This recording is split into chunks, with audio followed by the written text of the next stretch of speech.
Hello नमस्कार दोस्तों।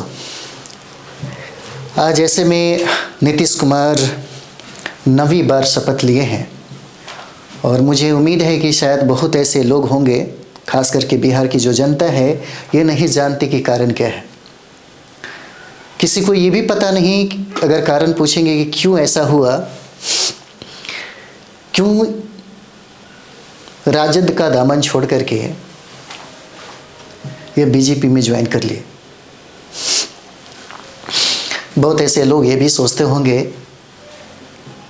कि उन्होंने ऐसा क्यों किया। देखिए, हम लोग कोई मीडिया में ऐसे बात नहीं करेंगे, हम लोग एक विश्लेषण करने वाले हैं। कौन ऐसे लोग हैं जो नीतीश कुमार को पलटू चाचा, पलटू राम के नाम से संबोधित करते हैं? कौन ऐसे लोग हैं? थोड़ा देर के लिए सोच के देखिएगा। ज्योतिराव सिंधिया जो खुद की पार्टी छोड़ करके वो बीजेपी में ज्वाइन कर लिया, लोग उसे कभी पलटू राम नहीं कहेंगे। एकनाथ शिंदे की अगर बात कर दिया जाए तो वो भी अपनी पार्टी छोड़ के किसी दूसरे बीजेपी में ज्वाइन कर लिया और उनको मलाईदार पोस्ट दे दिया गया।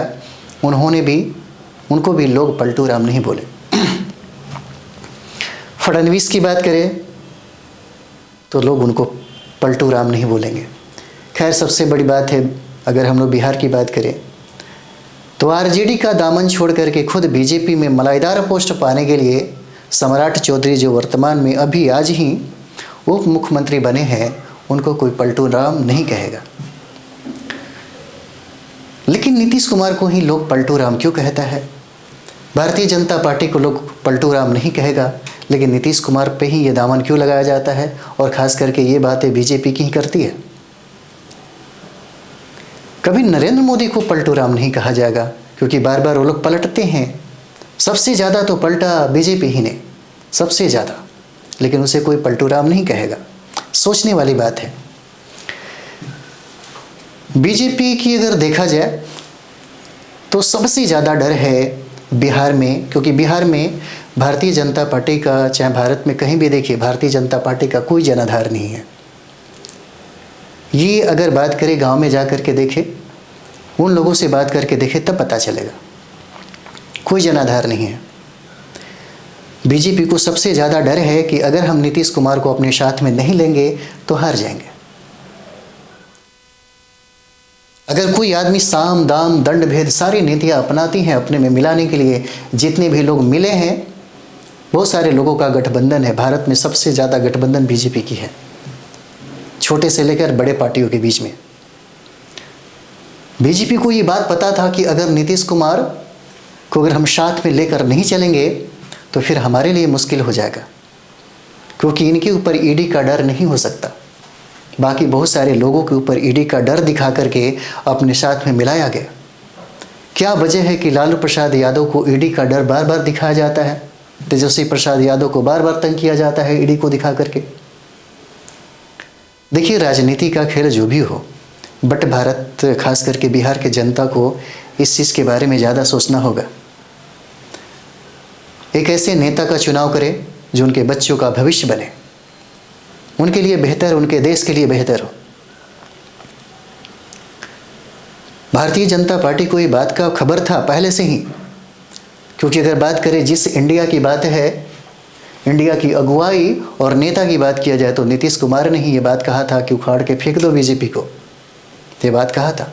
उसके प्रमुख नेता के तौर पे माने जाते थे इंडिया के नीतीश कुमार।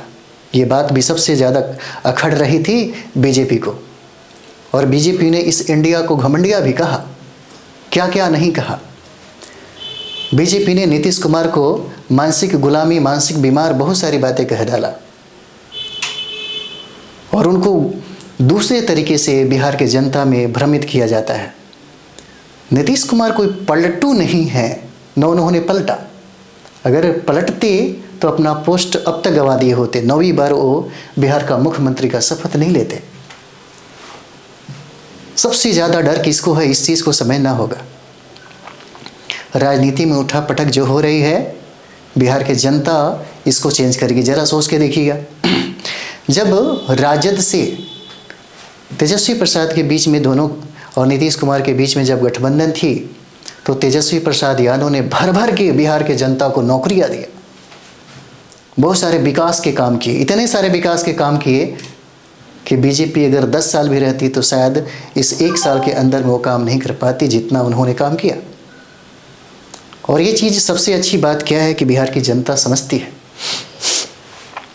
बिहार की जनता को ये भी तक नहीं पता है कि नीतीश कुमार को भारतीय जनता पार्टी अपने समझिए कि पार्टी में सम्मिलित क्यों कर ली। बहुत कम ऐसे होंगे जो लोग ये बात जानते होंगे। ये डर दिख रहा है बीजेपी का, सबसे ज़्यादा डर दिख रहा है। और ऐसे लोग इसमें शामिल हैं, ऐसे लोग शामिल हैं कि कहा ना जा सकता। ऐसे भी 2024 का जो नतीजा आने वाला है वो तो बिहार की जनता ही तय करेगी, वही बताएगी।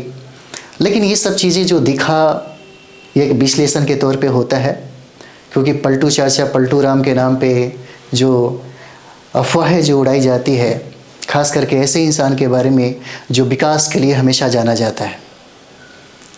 नीतीश कुमार को लोग बहुत ही ज़्यादा सम्मान और दिल से उनको स्वीकार करते हैं, बिहार की जनता सबसे ज़्यादा स्वीकार करती है। लेकिन वो पलटे नहीं, पलटने वाले तो खास करके बीजेपी हैं, सबसे ज़्यादा पलट गया। लेकिन कोई ये नहीं कह सकता कि बीजेपी को कोई कह के दिखाए कि तुम पलटू राम हो। कोई आदमी ये बार बार कहे नरेंद्र मोदी को कि दूसरा बार ये आ गए, दूसरा बार ये पलटू राम आप हो गए, नहीं कह सकता। और कोई मीडिया की औकात भी नहीं है ये बात कहने की। हम लोग तो सोशल मीडिया से आते हैं, जो विश्लेषण करते हैं, चीज़ें जो दिखता है उसी के बारे में बोलते हैं। हम कोई फ़ैन तो है नहीं, बट जो चीज़ें सच है उसे बताना चाहिए। बिहार की जनता उतनी ज़्यादा समझदार नहीं है, वैसा नहीं है जैसा वो देखती है और जैसा वो उसके मन में चलता है। चीज़ों को समझना होगा कि कौन ऐसा लोग है जो गुमराह करते हैं। जो काम करता है उसको लेकर के बहुत सारी अफवाहें उड़ाई जाती है, काम के लिए ही सिर्फ जाने जाते हैं। नीतीश कुमार हो गए, तेजस्वी प्रसाद यादव हो गए, ये लोग सिर्फ काम के लिए जाने जाते हैं। जो सिर्फ नाम के लिए जाने जाते हैं और राम के लिए जाने जाते हैं, उनको आप देख लीजिए, सबसे ज़्यादा गालियाँ दिया गया स्टूडेंट और विद्यार्थियों की दर। रेलवे में इतनी कम वैकेंसी कि सबसे ज़्यादा विद्यार्थी नाराज हो गया। ये सब चीज़ें कौन सोचेगा? इतनी सारे लोग हैं, उनको कभी कोई पलटू राम नहीं कर सकता। जो बार बार अपनी पार्टी बदल करके ईडी का डर और भय दिखा करके बंद कमरे में जो डर दिखाया जाता है, उसका परिणाम ही कुछ अलग होता है। नीतीश कुमार के ऊपर कोई भी किसी भी प्रकार का कोई दाग नहीं है, विकास पुरुष के नाम से ऐसे ही जाने नहीं जाते। बट लोग कहता है पलटू राम, जिसे कहना चाहिए पलटू राम, उसके बारे में बिहार की जनता को गुमराह कर दिया जाता है कि कौन पलटा और कौन पलटू राम है। लेकिन पलटू राम के तौर पे इनको दिखाया जाता है, एक तरीके से बहुत ही ज़्यादा मतलब बेकार वाली बात हो जाता है। यहाँ बार बार पलट जाती है। बीजेपी को कितना डर है, लालू प्रसाद यादव से सबसे ज़्यादा डर है।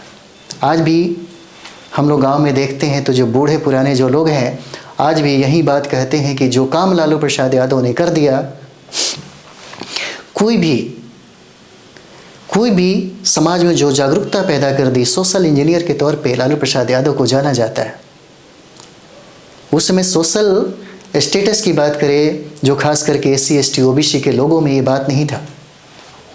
उनके आत्मसम्मान के लिए हमेशा वो खड़े रहे, हमेशा कंधे से कंधे मिला करके हमेशा आगे बढ़ते रहे और लोगों को बढ़ाया। वो याद भी आज है कि नहीं है ये हम नहीं जानते, लोग भुला दिया है कि नहीं भुलाया है ये हम नहीं जानते, बट इतना ज़रूर जानते हैं कि आज भी लोगों को दिल में, और जिस वजह से जिस तरीके से इन्होंने काम किया था उसे लोग भुला नहीं सकते, जिसका परिणाम बहुत ही ज़्यादा भयानक होने वाला है बीजेपी के लिए। और बीजेपी, और ये मत सोचिए नीतीश कुमार अभी हैं, ठीक है, क्योंकि नीतीश कुमार को ये बात समझ में आता है। लोगों को भले ये गलत तरीके से चीज़ें समझ में, अब लोगों को देखिए कौन ऐसे लोग हैं जो समझदार होगा वो कभी नहीं सोचेगा कि नीतीश कुमार पलट गए, पलटू राम है। लेकिन कितने ऐसे लोग हैं, बहुत कम ऐसे लोग हैं। लेकिन सबसे ज़्यादा संख्या उन्हीं लोगों का है जो नीतीश कुमार को ये पलटू राम बोलते हैं। लेकिन बीजेपी कितना पलट्टी मारे ये चीज़ें कोई नहीं कहता। ये मूल्यांकन करने की ज़रूरत है, मूल्यांकन ही हम आपको बता रहे हैं, क्योंकि काम की वजह से मूल्यांकन करना चाहिए। क्योंकि तेजस्वी प्रसाद यादव और नीतीश कुमार के बीच में जो गठबंधन की सरकारें थी वो सबसे ज़्यादा धूम मचाई है, खास करके बिहार के जनता के लिए, बिहार के युवाओं के लिए जो नौकरी भर भर के उनके घर तक पहुंचाई है। और इतना ही नहीं, बिहार ही नहीं बल्कि अन्य राज्यों के भी लोगों को नौकरियां भर भर के मिला है। ये भारत की कोई भी ऐसा राज्य है जहां पे ऐसा प्रमाण और ऐसा सिलसिला नहीं देखने को मिला। जातीय समीकरण और नया तौर पे जो आरक्षण लागू हुआ, ये भारत के कोई बीजेपी वाला कर ही नहीं सकता। ये बात भी आपको पता है, क्योंकि वो कभी नहीं चाहता ओबीसी के लोग, चाहे SC ST ये सब के जो लोग हैं काफ़ी डेवलप हो से। अगर ऐसा होता तो पूरे भारत में जातीय समीकरण करा करके फिर से एक नया समीकरण लागू कर दिया जाता। ये समीकरण सिर्फ वही तैयार कर सकता है जो एक सुलझा हुआ इंसान है, नीतीश कुमार और तेजस्वी प्रसाद यादव। और याद रखिएगा, फिर से बिहार तेजस्वी प्रसाद को जरूर, मुझे जहाँ तक लगता है जो आकलन जो एक, क्योंकि बहुत सारे ऐसे लोग हैं, मेरे ऊपर बहुत सारे कमेंट्स भी आएंगे, क्योंकि हम जानते हैं हम किसी का यहाँ पे पक्ष नहीं रख रहे हैं, जो सही है वही हम बता रहे हैं। अभी भी बिहार की बहुत ऐसी जनता है, लगभग 90-95% ऐसी जनता है जिसको पता ही नहीं है कि नीतीश कुमार और बीजेपी वाले ने बीजेपी पलट क्यों गया। फिर से बीजेपी षड्यंत्र, शाम दाम दंड। और सोच के देखिए, वैसे लोगों को भी उप मुख्यमंत्री बनाया गया जो खुद RJD छोड़ करके, लेकिन उनको कोई पलटू राम कह ही नहीं सकता। ऐसे लोगों को बनाया गया। खैर एनीवे, आप इसका मूल्यांकन करें और आप तय करें क्या सही और क्या गलत है, आप ही करें।